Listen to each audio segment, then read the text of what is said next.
A mobile system with no power isn't very mobile at all. Well, here's our system. We have an option. Let's replace the battery. First, you need a T15 tool to take the screws out of the corners.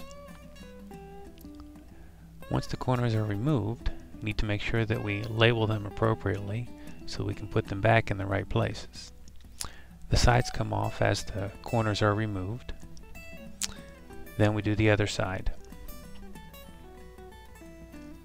The bottom once again comes off when the corner is removed.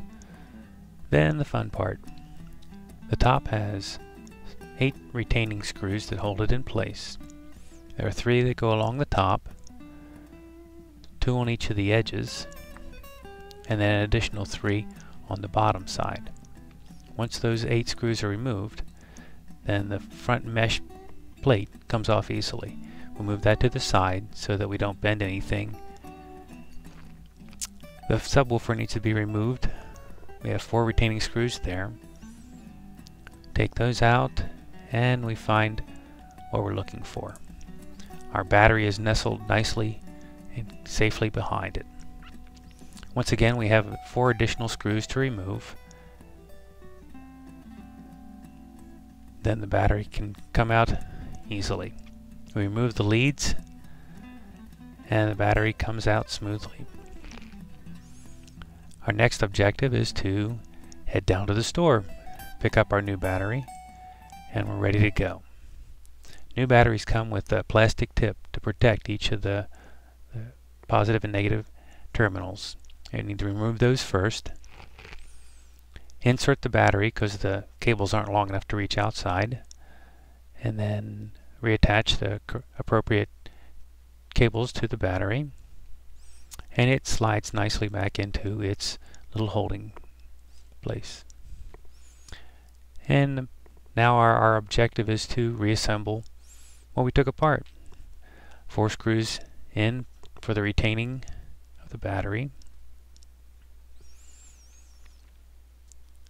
And we have also the 4 screws that go back into the subwoofer.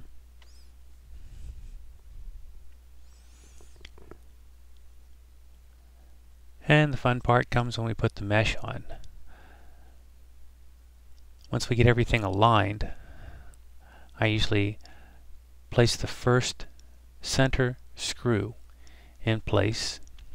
I tighten it almost completely, and then I hand tighten each of the subsequent screws to make sure that they all line up.